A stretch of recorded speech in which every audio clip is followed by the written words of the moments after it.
बिस्मिल्लाहिर्रहमानिर्रहीम। अस्सलाम वालेकुम फ्रेंड्स, मैं हूं ज़ेब और आप देख रहे हैं traveller 777। Welcome to our YouTube channel.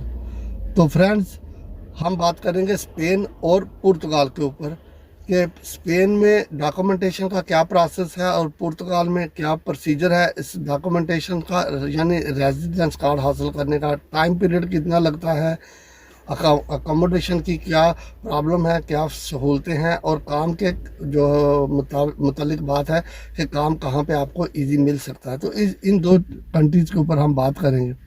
वैसे तो ये दोनों ही कंट्री जो है वो शेंजन में है और दोनों कंट्रीज़ का बॉर्डर भी एक दूसरे कंट्रीज़ के साथ शेयर करते हैं, यानी कि लगता है।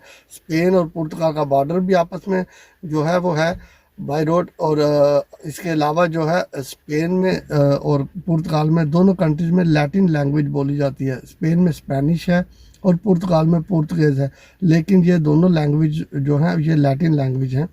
तो इसलिए लैंग्वेज तो आपने किसी भी कंट्री में आप जाएंगे तो आपको सीखना ही पड़ेगी, वो चाहे आप स्पेन में जाएं या पुर्तगाल में जाएं। इसके अलावा फ्रेंड्स, अगर सैलरी के ऊपर बात करें तो स्पेन और पुर्तगाल की सैलरी में भी फ़र्क है। आप स्पेन में थोड़ी अर्निंग आपकी पुर्तगाल की निस्बत बेहतर हो सकती है और पुर्तगाल से स्पेन जो है वो एक बड़ा कंट्री है, क्योंकि जो स्पेन है वो बड़ा है, वहाँ पे कम्युनिटी भी अपनी ज़्यादा है। अपने जो एशियन लोग हैं इन लोगों की बहुत बड़ी कम्युनिटी है। और उसके अलावा पुर्तगाल में भी अभी बहुत ज़्यादा लोग आ रहे हैं। पुर्तगाल में आने का सिर्फ लोगों का यही एक मेन रीज़न है कि पुर्तगाल में रेजिडेंस कार्ड जो है वो आसानी से मिल जाता है। तो अभी आसानी का लफ्ज़ मैंने यूज़ तो कर दिया, लेकिन इस वक्त जो करंट सिचुएशन जा रही है वो आसानी में नहीं है मेरे भाई। आपको अच्छी खासी स्ट्रगल करना पड़ती है। ये डरा नहीं रहा, जो रियलिटी है वो बता रहा हूँ। अभी आप इसको किसी भी एंगल से अंडरस्टैंड कर लें। अभी पुर्तगाल में आप समझ लें कि अगर आपका डे फर्स्ट से आपका प्रोसेस ठीक चल रहा है, सब कुछ ठीक हो रहा है, तो मेरे भाई एटलीस्ट मिनिमम आप समझ लें कि 2 साल का टाइम पीरियड जो है ना वो लग जाता है। अगर सब कुछ ठीक हो, फास्ट ट्रैक पे आप जा रहे हैं, कोई प्रॉब्लम आपके सामने ना है, तो 2 साल 1-2 महीना जो है वो लग जाते हैं आपके हाथ में रेजिडेंस कार्ड आने के लिए। शॉर्टकट में अभी जो दूसरे वे हैं वो आ गए हैं कि अगर आपकी लीगल एंट्री है, आप पुर्तगाल में आए हैं, 6 महीने आपका टैक्स गया है, तो फिर उसके बाद आप किसी लॉयर से बात करके, वो जैसे भी आपकी उसके साथ डील हो, तो वो आपका केस कोर्ट में लेके जाके वहाँ पर बहस करके आपको अपॉइंटमेंट लेके दे सकता है, लेकिन वो एक अलग चीज़ है। इसके बरक्स अगर हम स्पेन में देखें तो स्पेन में आपकी रजिस्ट्रेशन, जिसको पद्रोनामेंट तो बोलते हैं, वो आपकी रजिस्ट्रेशन जो है वो 3 साल रहनी चाहिए।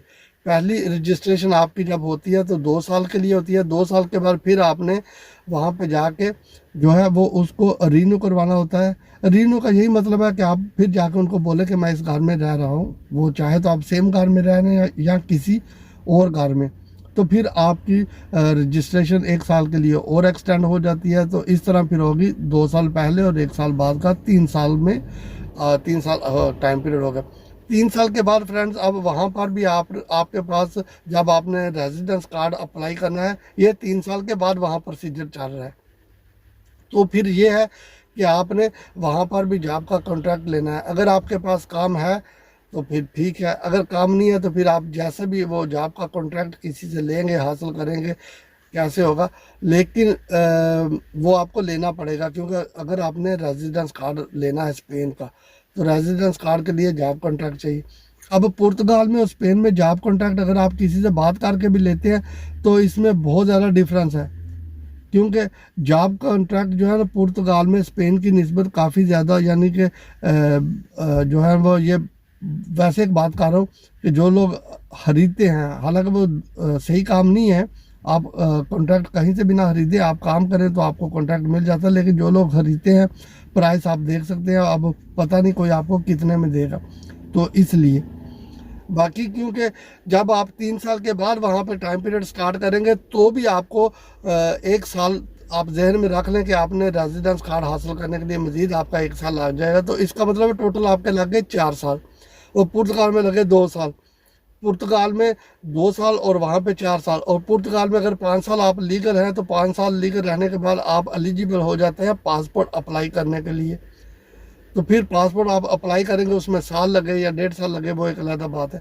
लेकिन स्पेन में आपको लीगली 10 साल रहना पड़ता है जी फ्रेंड्स।